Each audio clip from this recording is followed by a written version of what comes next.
Hey everybody, it's Rob here at etrailer.com, and today we're going to be taking a look at the SumoSprings Helper Springs on our 2020 Winnebago Vista Motorhome. So we got our customer here that we just got done working on their motorhome, putting all those suspension parts on, and we just wanted to take the time to ask him why he came to eTrailer and why he was specifically looking for those suspension parts. So are you having an issue with your motorhome or anything? No, it's just if you go on all the diagnostic things you read about the Ford chassis, it doesn't matter if it's my brand or 5 other different brand RVs, but that's their weak point, and you have the parts to install and sell. Plus, I trust the jobs you guys do, and I can always go back and look at your YouTube video to see, oh yeah, this wire fell off one part. I know where it goes because I've seen you put it, and I know you torqued it or you used blue Loctite or red Loctite. Right. So I know it was done. Yeah. Well, and after you have had a little bit of time to drive it after all those components are on, could you feel a difference? Did it improve last anything? night on the way back on your roads here, I was a little bumpy on the freeways with all the snow you get, and you could tell the suspension on the front end that I could feel it was a lot smoother. Nice. Well, that's really good to hear. I'm glad that it's all working out. Do you have any questions or anything, any concerns about any of the parts that we put on? This is a new vehicle, and the Ford recommends getting it realigned from after you've left the factory with it. So I noticed when we picked it up with 10 miles on it, the steering was 15 degrees off. It wasn't true center, so that means I have to get it realigned. And I was wondering on that steering stabilizer, are those nuts torqued, or are they just aircraft nuts that hold that steering stabilizer? On the tie rod itself? Yeah. They're torqued down, but it's a pretty low torque, so once they get it aligned... Okay, I'll probably end up calling Bob, and touching base with you guys when I go to do it, but I guess the lights and the getting it aligned is the most two things on a brand new rig, because when they say, they never tell you that when you buy it, but after you get back and read the book on the Ford chassis, oh yeah, I got to do that. Well, and that is the nice thing about all the parts you did get, though, is that down the road there's no maintenance, so that is a plus. You can just don't have to worry about that besides the factory maintenance you got to do. But all the parts, no maintenance in them, so you can just enjoy your motorhome, continue on with all your trips, and not have to worry about all those little things. And we both, I'm 72 and she's 63. We do crawl underneath and move it ourselves, and we do look, that, oh wow, these nuts need to be tightened. So we always keep track of what's going on underneath. So. Oh yeah, a little bit of preventative maintenance goes a really long way. But yeah, glad you guys came down. Glad we could definitely help you out, and I guess I'll give you your keys back and you can be on your way. So here at eTrailer, we get a lot of questions about motorhomes, especially the suspension. Because let's face it, it's a really large vehicle with a lot of area for wind to catch. So while we're driving down the road, if a truck passes by, we end up getting pushed around because the wind starts pushing the side of the motorhome. Not to mention if we take a turn or anything like that, it's a really soft, mushy feeling, almost like a boat. It starts leaning and we get a lot of body roll. Well, that's a little bit nerve-wracking for some people, so we end up having an extremely tight grip on the steering wheel. We're really stressed and we can't relax. Not to mention everybody in the back's getting tossed around, really not an enjoyable thing. Now, the whole point of having a motorhome is so we can go around, visit places we haven't been before, and take some family and friends with us. So it'd be really nice to be able to feel more in control and relax while we're driving our motorhome. And that's where suspension enhancements are going to help. Suspension enhancements are going to alleviate a lot of those symptoms that we have, that body roll, and then being tired once we get where we're going, because we end up shifting around in our seat, trying to compensate for that, fighting the steering wheel, all of those problems. So suspension enhancements are definitely going to alleviate a lot of those problems. But let's go ahead and take our motorhome on our test course, and we can go through each one of those symptoms and see which component is going to help with that. So as I come up to the bumps course, I'm going to be going about 5 miles an hour just to have a nice baseline. But the bumps here are going to give us a good depiction, especially on the alternating bumps here, of that rocking or that side to side, kind of that mushy feeling. Because as we go over, one side's going to go up and we get that rocking feeling. You really see how it's going to affect us while we're driving. And I can already tell it's definitely rocking a lot even after the bumps. It's continuing to go and kind of sway back and forth. As we come up to the solid speed bumps, that's going to give us a good depiction of going over potholes or ruts in the road and really be able to tell what kind of feeling we're going to get coming through the seat. As you can see, that's a pretty harsh bump. You can feel it resonating through the seat pretty good. It's not crazy, but you can definitely tell that they're there. It's a little bit uncomfortable. As I come up to the slalom course, I'm going to be going about 10 miles an hour. Just be going in and out of the turns. And this is really going to show us that side-to-side action and that swing, or what I like to call that boat feeling, where we just feel like we're kind of floating around. And just even starting to come into the turns, you can definitely feel that swaying, kind of rocking feeling. Because before we actually start to turn, the motorhome starts to lean really bad. And genuinely just feels like I need to slow down a little bit. So after a long period of driving like this, I could definitely see how you would be exhausted from moving around so much, having to readjust, and again, having a really firm grip on that steering wheel. So here's what our SumoSprings are going to look like once we have them installed, and they're going to really help alleviate a lot of those problems, especially with the bumps and a little bit of the sway, because they're going to be attached directly to the frame and the leaf spring. Now they're going to be a one-piece design, so they're always going to have support back here and help carry that load that we have. Because a lot of times in our motorhome we have bathrooms in the back, the fuel tank, water tanks. There's a lot of weight back here. Not to mention, if we are flat towing a vehicle, that's even more weight added in the back. So having that support back here will definitely smooth out the ride and make it a lot easier to handle and drive our motorhome.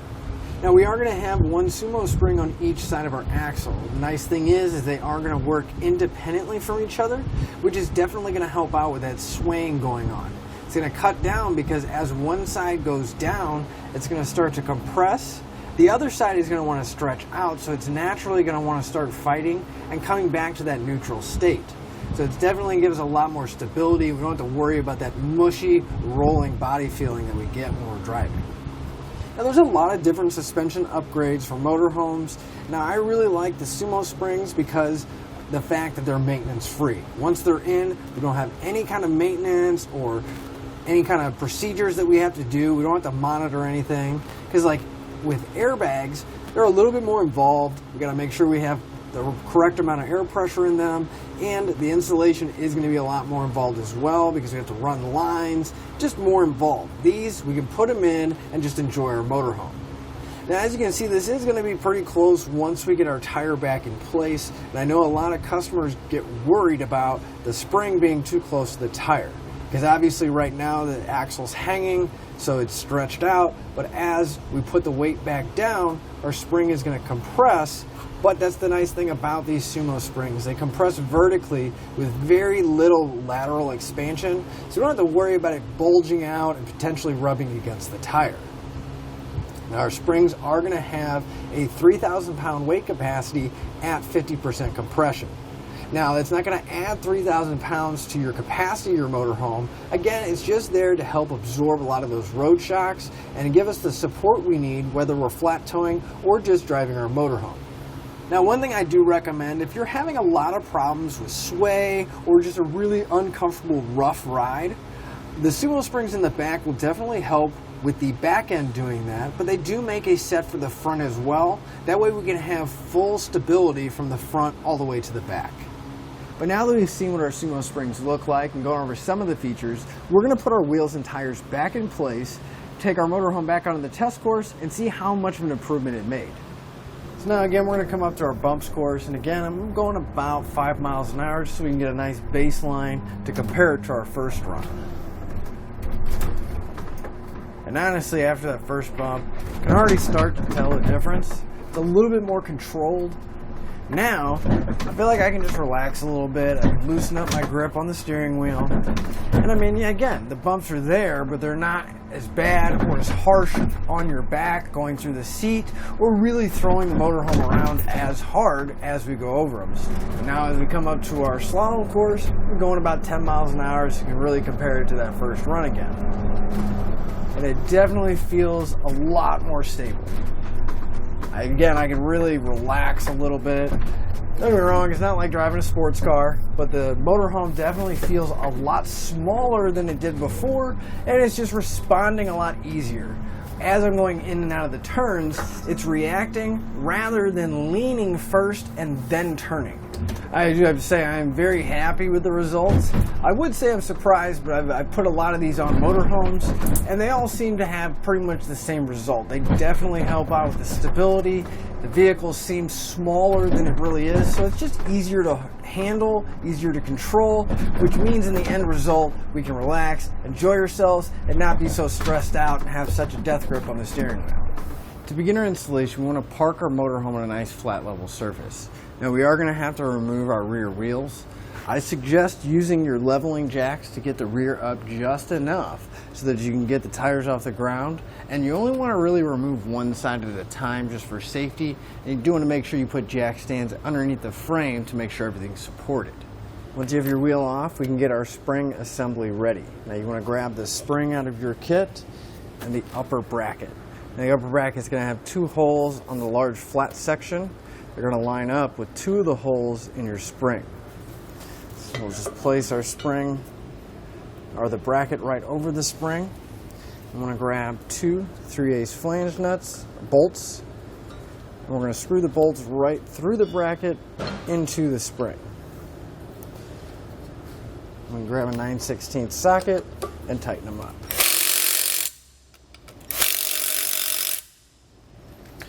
Now we want to grab our lower bracket. Now you're going to notice that it's got a little hook on there, and we have a large opening on the other side. We want that large opening to go towards the front, and on our upper bracket, that lip needs to be pointing towards the tire. So if this is going towards the front and that's going towards the outside, it should be bolted on just like this. So we can turn our spring and bracket on the side, pass our bolt through that bottom hole,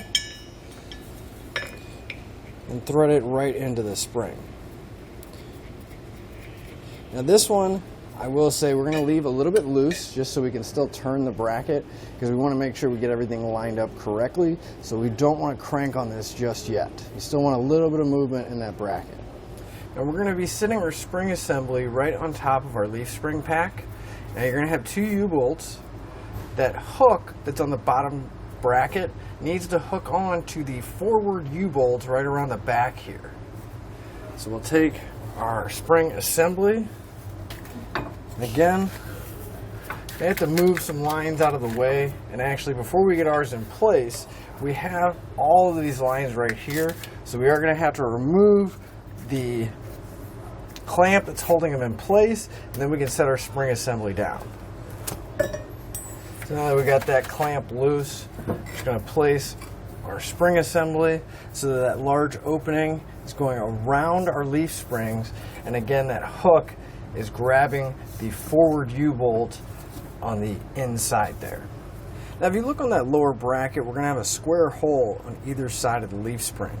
We're going to grab our carriage bolts out of our kit, and you may run into it where it's just a little bit tight right there. Typically you can just kind of push it past the spring, but you want that bolt to go all the way down through. We'll do that for both sides. And then on the bottom where it's coming through, we're going to grab our saddle clamp. Now this is going to be kind of a U or an N type shape. We want the flat section to go up against the leaf spring, and it does have a little notch here. That's going to go towards the outside so it can clear our brake assembly and the caliper bolts. So we're going to slide this up underneath so our bolts come out through those holes. And then we want to secure that bracket down using a couple 3/8 flange bolts. For now, we just want to loosely get them in place just so that bracket won't fall off.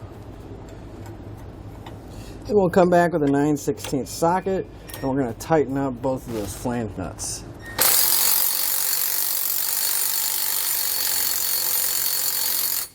You do want to alternate a little bit, just so that when you are tightening it, it goes up evenly and doesn't get in a bind.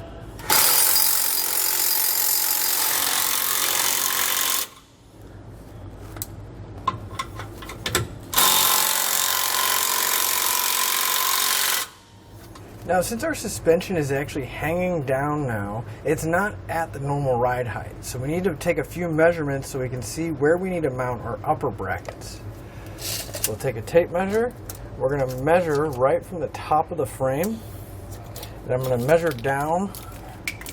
I'm going to make a mark right about 4.5 inches. Now we want to do that on both sides of our bracket. So we'll come to the other side and we're going to mark right about 4.5, right next to the bracket on the frame. Now that's going to be our reference point. We want to lift our bracket up to where we can get it lined up with the bottom hole. It gets as close as we can to that mark. Now one thing you do want to keep in mind is the lines that we had to move.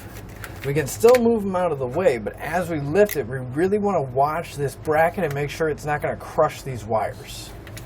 Now the easiest way to get our axle and brackets up high enough is if we take a floor jack and we put it right underneath the hub. That way when we start lifting it up, it'll lift up the entire axle. That's another reason why I suggest doing one side at a time, because we have the leverage from the other side of the tire making contact whenever we start to lift it. Again, you just want to watch those lines. Make sure they're not going to get damaged as you're lifting the axle. So now that we have our bracket lined up, again, kind of want to double check those lines, make sure there's at least a little bit of movement in there so they're not being squished. But we want to drill out the hole that's lined up with that mark and the one above it on both sides. Now, it's not a bad idea to double check behind the frame, make sure there's no lines or anything that possibly could get damaged before you drill. But I'm going to start with a really small drill bit just to get a pilot hole going. I'm going to do that for all 4 locations and then come back and drill it out to the final size, which would be just over a 3/8.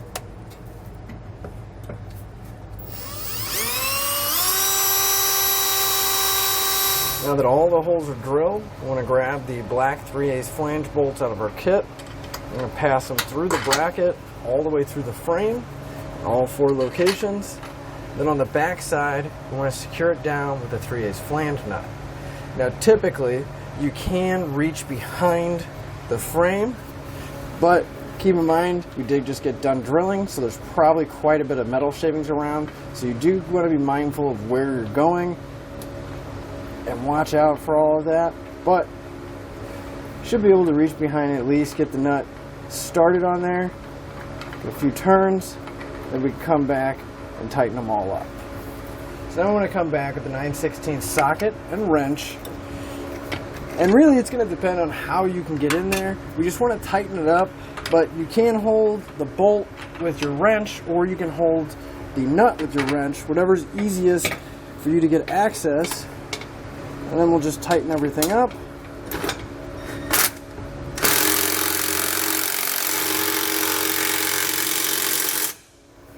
And we'll repeat that for all the remaining bolts. Now you don't want to forget to tighten up that bottom bolt, the bottom of the spring. So you can take a shallow 9/16 socket, wrench, or a ratcheting wrench. You just want to make sure that that bolt is nice and snug. And now that this side's on, we can put our wheel and tire back in place, move to the other side, and repeat that entire process.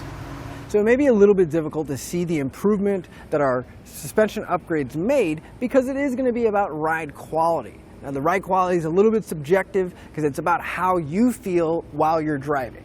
I can honestly say I feel like it did make an improvement. I felt more in control and I could relax a little bit.